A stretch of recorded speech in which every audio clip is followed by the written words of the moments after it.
রাত এখন নিঝুম। শহরের কোলাহল থিতিয়ে এসেছে, কিন্তু ঢাকা বিশ্ববিদ্যালয়ের কার্জন হলের সেই লাল ইটের আড়ালে জেগে উঠেছে এক ভয়ঙ্কর নিস্তব্ধতা। আমরা ভাবি বিজ্ঞান দিয়ে সব জয় করা যায়, কিন্তু কিছু সমীকরণ আছে যা বিজ্ঞান দিয়ে সমাধান করা যায় না। আজকের পর্বে আমি আপনাদের শোনাবো এমন এক ইনভেস্টিগেটিভ কন্টেন্ট ক্রিয়েটরের ঘটনা, যিনি কার্জন হলের করিডোরে বাতাসের স্মৃতি বা কেমিক্যাল মেমোরির পিছু নিয়েছিলেন। ১৯৮৪ সালের এক রহস্যময় বিস্ফোরণ, নীল কুয়াশার চাদর আর এক অভিশপ্ত ল্যাবরেটরির ঘটনা, যেখানে আজও কেউ একজন তার ভাঙা কণ্ঠে বলে ওঠে, তুমি এখনো রয়ে গেছো। ঘটনাটি আমাদের কাছে পাঠিয়েছেন কন্টেন্ট ক্রিয়েটর আল মামুন। পুরো ঘটনাটি শুনতে কান পাতুন অলৌকিক সত্য ইউটিউব চ্যানেলে। আমি আছি আপনাদের সাথে পুরোটা সময় জুড়ে। তাহলে চলুন প্রবেশ করি কার্জন হলের সেই নীল কুয়াশার গভীরে। আসসালামু আলাইকুম। আমি আল মামুন, একজন কন্টেন্ট ক্রিয়েটর। ঢাকা বিশ্ববিদ্যালয়ের কার্জন হল, দিনের আলোয় এর রক্তিম আভিজাত্য আমাদের চোখ ধাঁধিয়ে দেয়। ভিক্টোরিয়ান স্থাপত্যের প্রতিটি পাক যেন ব্রিটিশ আমলের কোনো আভিজাত্যের গল্প বলে। কিন্তু সূর্য ডোবার পর যখন ক্যাম্পাসে ঝিঝি পোকাদের রাজত্ব শুরু হয়, তখন এই একই দালান এক বীভৎস মৌনতায় রূপ নেয়। বিশেষ করে রসায়ন বিভাগ সংলগ্ন বাগান আর সেই ছমছমে করিডোরগুলো। আপনি যদি কখনো রাত ২টার পর ওই চত্বর দিয়ে একা হাঁটেন, তবে লক্ষ্য করবেন আপনার পায়ের নিচের শব্দটা হঠাৎ কেমন যেন বদলে যাচ্ছে। আপনি ঘাস বা পিচের ওপর দিয়ে হাঁটলেও আপনার মনে হবে কোনো একটা লোহার মেঝের ওপর দিয়ে কেউ আপনার পিছু পিছু হাঁটছে। সেখানে বাতাস নেই, অথচ গাছের পাতাগুলো মাঝে মধ্যে এমনভাবে কাঁপে যেন কেউ অদৃশ্য হাত দিয়ে সেগুলোকে জাপটে ধরেছে। আমি একজন ইনভেস্টিগেটিভ কন্টেন্ট ক্রিয়েটর হিসেবে কার্জন হলের এই রহস্যের পিছু নিয়েছিলাম। আমার হাতে ছিল এক প্রাক্তন ল্যাব অ্যাসিস্ট্যান্টের ছেঁড়া ডায়েরি আর লাইব্রেরির ধুলো পড়া কিছু গোপন আর্কাইভাল রেকর্ড। যা আমি খুঁজে পেয়েছি তা পড়ার পর আপনার বিজ্ঞানের উপর থাকা অগাধ বিশ্বাস একবার হলেও থমকে দাঁড়াবে। ঘটনার সূত্রপাত ১৯৮৪ সালের ডিসেম্বরে। কার্জন হলের উত্তর পূর্ব কোণের একটি পুরনো ল্যাবরেটরিতে গভীর রাতে কাজ করার সময় এক ভয়াবহ বিস্ফোরণ ঘটে। অফিসিয়াল রিপোর্টে এটাকে গ্যাস সিলিন্ডার লিকেজ বলে ধামাচাপা দেওয়া হয়েছিল, কিন্তু আর্কাইভাল ফাইল এক ভিন্ন বাস্তবতার ইঙ্গিত দেয়। সেই ফাইলে একজন তৎকালীন সার্জেন্টের জবানবন্দি লেখা ছিল। বিস্ফোরণটি ল্যাবের ভেতর থেকে হয়নি, মনে হয়েছে দেয়ালের ভেতর থেকে কিছু একটা বেরিয়ে আসার চেষ্টা করেছিল। ল্যাবের ভেতর আমরা কাউকে পাইনি, কিন্তু সমস্ত যন্ত্রপাতির গায়ে একটা নীল রঙের পিচ্ছিল আস্তরণ ছিল। সবচেয়ে অদ্ভুত ব্যাপার ছিল জানালার কাচগুলো। সেগুলো বাইরে থেকে ভাঙা ছিল না, বরং ভেতর থেকে গলে গিয়ে মেঝের ওপর নীল রঙের বরফের মতো জমাট বেঁধেছিল। এই ঘটনার পর ওই ল্যাবটি স্থায়ীভাবে সিল করে দেয়া হয়। কিন্তু গত ৪০ বছর ধরে কার্জন হলের ওই নির্দিষ্ট করিডোর এবং বাগান সংলগ্ন এলাকায় এক অদ্ভুত প্যাটার্ন লক্ষ্য করা যায়। প্রতি বছর ডিসেম্বরের দিকে যখন ঢাকার কুয়াশা তীব্র হতে শুরু করে, তখন ওই বাগানে এক ধরনের নীল রঙের হ্যালোসিনোজেনিক গ্যাস ছড়িয়ে পড়ে। এটি এক রাসায়নিক মায়া। রহস্যের গভীরে যাওয়ার জন্য আমি রসায়ন বিভাগের বর্তমান গবেষকের সাথে কথা বলতে শুরু করি। সবাই এটাকে গুজব বলে উড়িয়ে দিলেও একজন পিএইচডি গবেষক সায়েম, যার নামটা ছদ্মনাম ব্যবহার করা হয়েছে, আমাকে এক অন্ধকার রাতে কার্জন হলের পেছনে দেখা করতে বলেন। তার চোখে ছিল এক অদ্ভুত আতঙ্ক। তিনি ফিসফিস করে আমাকে বলেন, ভাই, মানুষ বলে ওটা ভূত, কিন্তু আমি জানি ওটা কি। একে বলে কেমিক্যাল মেমোরি। সেই ১৯৮৪ সালের বিস্ফোরণের সময় ল্যাবে এমন এক শক্তিশালী হ্যালোসিনোজেনিক গ্যাস তৈরি করা হয়েছিল, যার স্থায়িত্ব কয়েক দশক।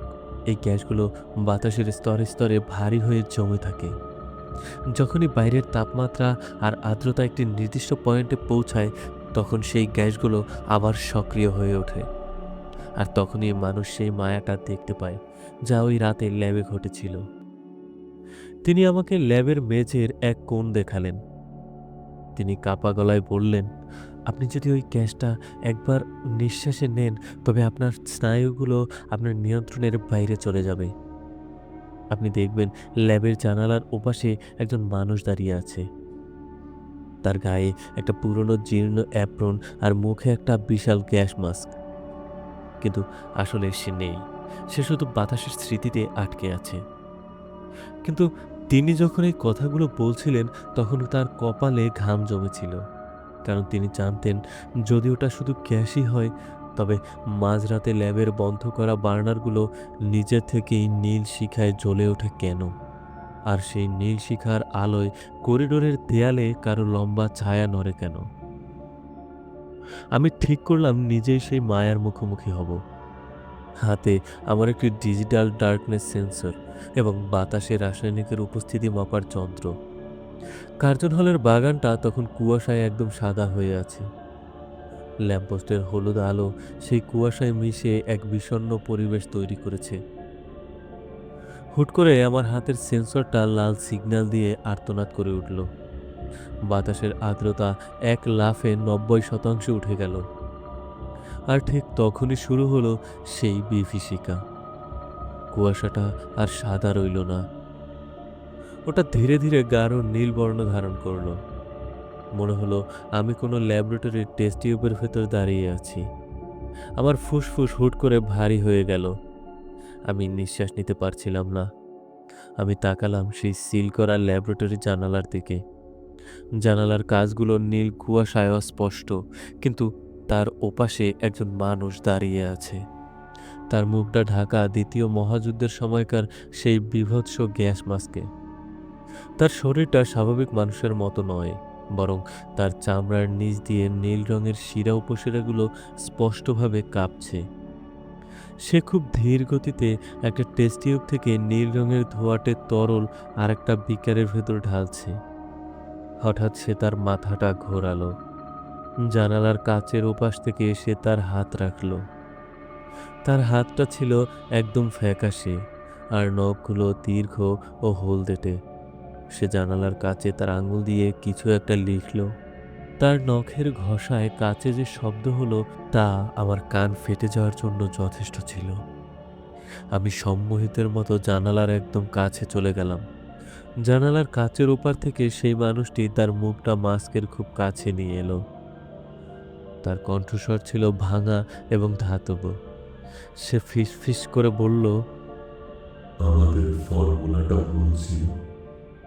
এটা রিয়াকশন বন্ধ করছে না, এটা ছড়িয়ে পড়ছে। তুমি এখন এই বিক্রিয়ার অংশ। আমি চিৎকার করতে চেয়েছিলাম, কিন্তু আমার গলার স্বর হারিয়ে গেছে। আমি পেছনে তাকালাম। নীল কুয়াশার ভেতর দিয়ে আমি দেখতে পেলাম আরও অনেকগুলো ছায়া। তারা কেউ ছাত্র, কেউ শিক্ষক। তাদের সবার চোখে কোনো মনি নেই, শুধু নীল আগুনের শিখা জ্বলছে। তারা সবাই সেই ১৯৮৪ সালের বিস্ফোরণের শিকার, যারা আজও সেই ল্যাবের ভেতর তাদের কাজ শেষ করার চেষ্টা করছে। পরের দিন ভোরে আমাকে যখন কার্জন হলের সিকিউরিটি গার্ডরা উদ্ধার করলো, আমি বাগানের ঘাসের ওপর অচেতন হয়ে পড়েছিলাম। আমার শরীর তখন থরথর করে কাঁপছিল। আমাকে মেডিকেলে নেওয়া হলো। ডাক্তাররা এটাকে কার্বন মনোক্সাইড পয়জনিং বলে একটা মেডিকেল রিপোর্ট ধরিয়ে দিলেন। কিন্তু আমি যখন বাসায় ফিরে আমার জ্যাকেটটা খুললাম, তখন আমার বুকটা ধক করে উঠল। জ্যাকেটের কাঁধের অংশে এবং পিঠে সাদা রঙের পাউডারের মতো কিছু একটা লেগে আছে। আমি কৌতূহলী হয়ে সেই পাউডার ল্যাবে নিয়ে গেলাম পরীক্ষা করাতে। পরীক্ষার রিপোর্ট আসার পর আমার পায়ের তলা থেকে মাটি সরে গেল। সেই সাদা পাউডারটি কোনো সাধারণ চক পাউডার বা কেমিক্যাল ছিল না। ওটা ছিল মানুষের হাড়ের ক্যালসিয়াম ডাস্ট। আমি বুঝতে পারলাম সেই রাতে আমি যা দেখেছিলাম তা শুধু মায়া বা হ্যালোসিনেশন ছিল না। সেই নীল গ্যাসটা আসলে কোনো পুরনো হাড়ের অবশেষ থেকেই তৈরি হয়েছে। কার্জন হলের সেই সিল করা ল্যাবে হয়তো আজও কারো দেহাবশেষ বালু বা দেয়ালের আড়ালে চাপা পড়ে আছে। আর সেই অসম্পূর্ণ ফর্মুলাটি আজও কাজ করে যাচ্ছে, প্রতি বছর নতুন কাউকে তার শিকার বানানোর জন্য। আমরা ভাবি বিজ্ঞান দিয়ে আমাদের সবকিছু ব্যাখ্যা দিতে পারি। আমরা ভাবি বড় বড় দালান আর ল্যাবরেটরি দিয়ে আমরা সত্যকে চাপা দিতে পারি। কিন্তু কার্জন হলের সেই লাল ইটের দেয়ালগুলো জানে, মানুষের অহংকার যখন প্রকৃতির বা বিজ্ঞানের সীমানা ছাড়িয়ে যায়, তখন তার পরিণতি হয় বীভৎস। কার্জন হলের সেই ল্যাবটা আজও সিল করা আছে। দিনের বেলা আপনি সেখানে ক্লাস করতে যাবেন, কিন্তু জানালার কাচের ওপর সেই নীল যে ছোপগুলো আজও আছে। কেউ সেগুলো মুছতে পারে না। পাহারাদাররা আজও রাত ৩টার পর ওই করিডোর দিয়ে যায় না। তারা জানে ওই নীল কুয়াশায় একবার পা রাখলে আর ফিরে আসা যায় না। আপনি যদি ঢাকা বিশ্ববিদ্যালয়ের ছাত্র হন বা কার্জন হল চত্বরে গভীর রাতে কোনো আড্ডায় মেতে থাকেন, তবে সাবধান। যদি হুট করে দেখেন চারপাশের বাতাস নীলচে হয়ে আসছে আর আপনার হাতের ঘড়িটা উল্টো দিকে ঘুরতে শুরু করেছে, তবে এক মুহূর্ত দেরি করবেন না। এক দৌড়ে ওখান থেকে বেরিয়ে যান, কারণ সেই নিশাচর কেমিস্ট হয়তো আপনার জন্যই তার বিজ্ঞানের নতুন মিশ্রণটা তৈরি করে রেখেছে। মনে রাখবেন, কিছু পরীক্ষা কখনো শেষ হয় না, কিছু বিস্ফোরণ কখনো থামে না, আর কিছু মানুষ কখনো মুক্তি পায় না। ঘটনাটা শেষ হয়েও যেন শেষ হলো না। কার্জন হলের সেই সিল করা ল্যাবরেটরির জানালার কাচের ওপাশে আজও কি সেই মাস্ক পরা মানুষটা নতুন কোনো শিকারের অপেক্ষায় দাঁড়িয়ে আছে? বিজ্ঞান হয়তো একদিনের ব্যাখ্যা খুঁজে পাবে, কিন্তু ততদিনে সেই নীল কুয়াশা আরও কাউকে গ্রাস করে নেবে। তাই সাবধান, গভীর রাতে যদি কার্জন হলের করিডোরে আপনার হাতের ঘড়িটা হুট করে উল্টো দিকে ঘুরতে শুরু করে, তবে বুঝবেন আপনি একা নন। নীল কুয়াশায় মিশে থাকা দীর্ঘশ্বাসগুলো আপনাকে ডাকছে। আজকের মতো এখানেই বিদায় নিচ্ছি। নিরাপদ থাকুন এবং মনে রাখবেন, কিছু পরীক্ষা কখনো শেষ হয় না। শুভরাত্রি।